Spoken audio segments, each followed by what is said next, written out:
Chers amis, bonjour. Nous sommes le lundi 20 février 2023. Il est 8h30. Quelques news de l'Arménie, de l'Artsakh et de la diaspora arménienne. Curieusement, l'Azerbaïdjan qui place l'Artsakh sur un blocus total par la route de la Chine qui est fermée, depuis le corridor de la Chine qui est fermé depuis le 12 décembre dernier, paradoxalement, c'est l'Arménie qui a marqué des points au niveau diplomatique.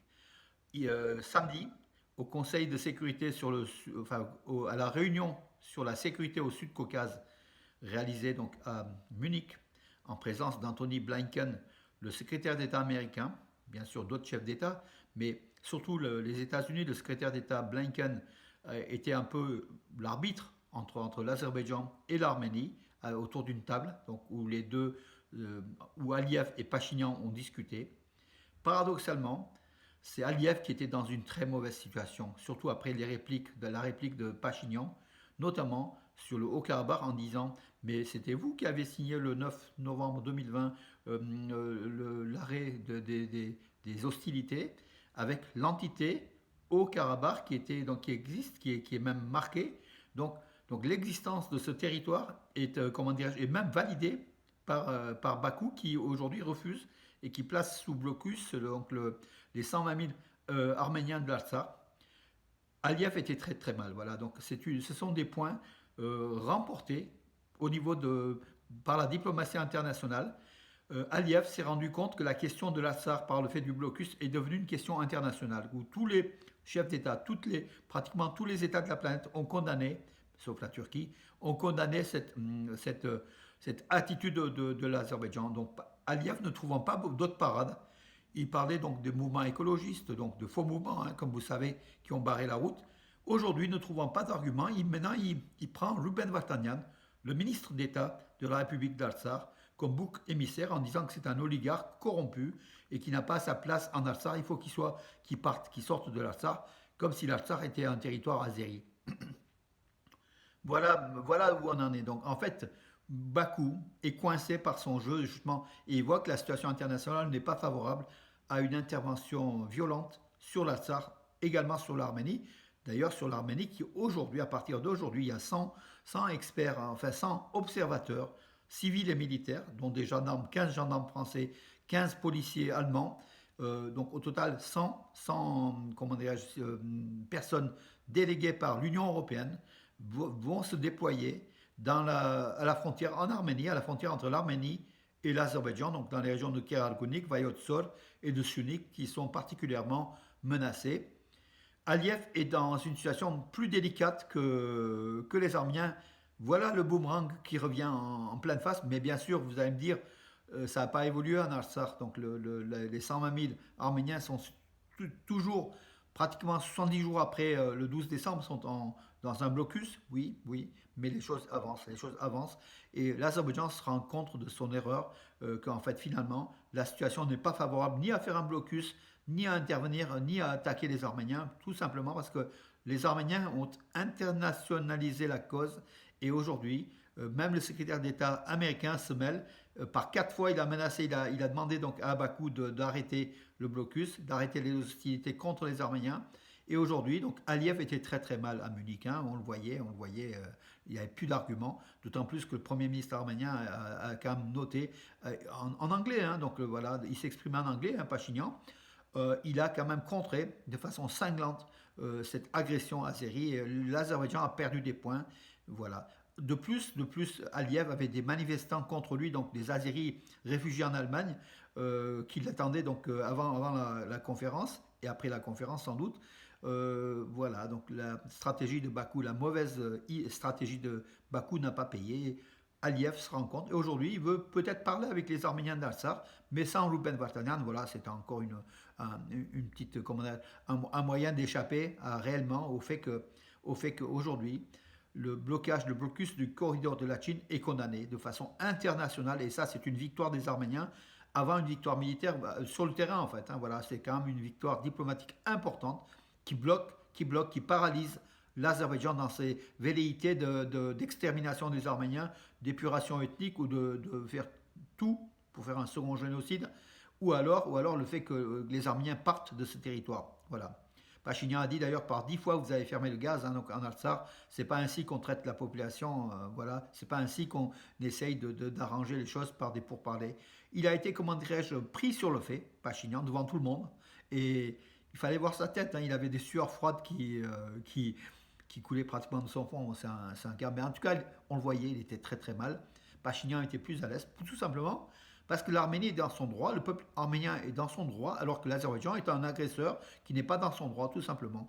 Et aujourd'hui, les arbitres de la planète, malgré les stratégies des États-Unis, de l'Europe, de la Russie, malgré cela, ils voient où est le véritable problème. Le véritable problème, c'est le dictateur Aliyev, c'est l'Azerbaïdjan qui agresse l'Arménie, tout simplement. Et ça, c'est un gain important. Et on verra aujourd'hui, après le déploiement des forces de l'Union européenne, enfin des observateurs de l'Union européenne en Arménie, en tout cas, et même Macron qui a une nouvelle fois à Munich, hein, je m'affirmais qu'il défendait les Arméniens, je pense qu'il faut quand même le prendre, puisque c'est quand même lui qui a convoqué donc ces 100 observateurs de l'Union européenne en Arménie. C'est la France qui est championne à ce niveau-là, et on est fiers chapeau à la France, on est fiers d'être français d'origine arménienne, et effectivement, heureusement qu'il y a la France, heureusement que les 700 000 Arméniens de France ont quand même un poids.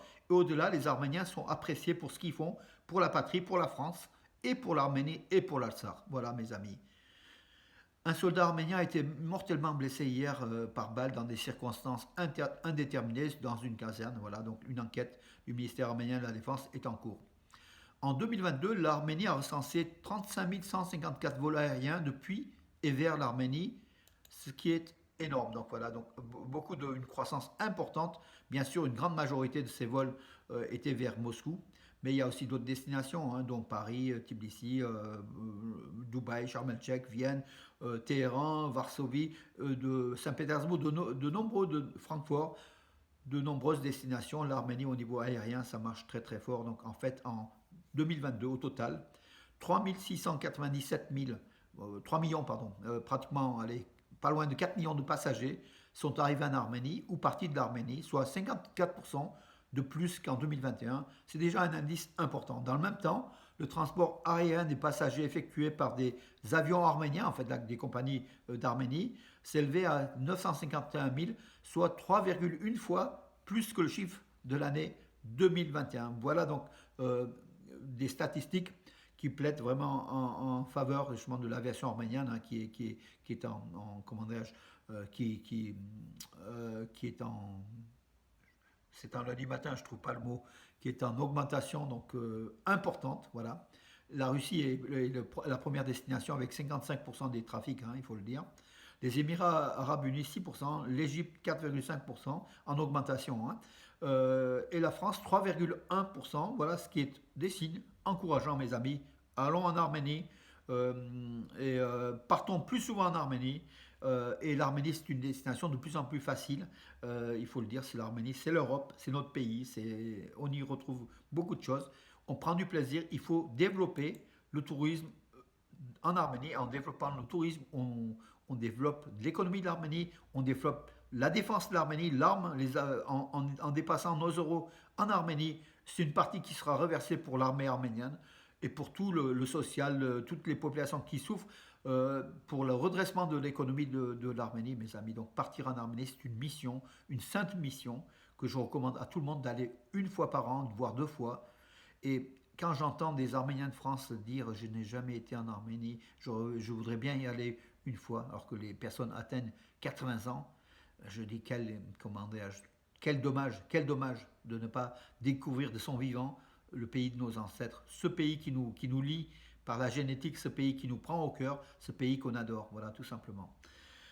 Soulen Babikian, le ministre arménien de la Défense, était aux Émirats Arabes Unis.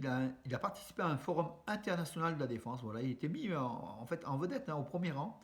Comment dire, on le voit dans les photos, vidéos, partout, partout. Les Émirats Arabes Unis sont très proches aussi de l'Arménie au niveau diplomatique et même au niveau économique, hein, voilà, donc une bonne chose. Écoutez mes amis, ce matin, donc c'était tout. Donc on attendra aujourd'hui le déploiement des observateurs donc européens en Arménie, une centaine, ce qui est important. Voilà, pour une mission de 2 ans, c'est aussi important. Merci malgré tout, qu'on aime ou qu'on n'aime pas Macron, Emmanuel Macron, qui a quand même agi pour cela, il faut le dire. Merci la France.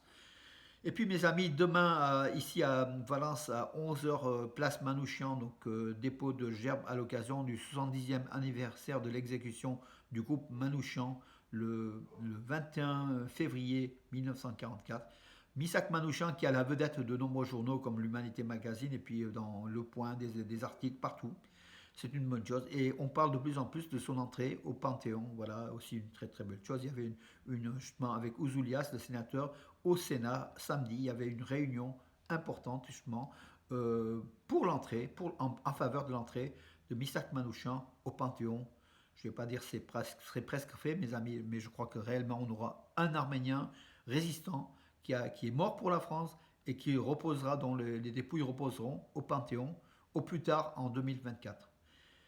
Voilà mes amis pour aujourd'hui. Je vous donne rendez-vous à demain. Bonne journée.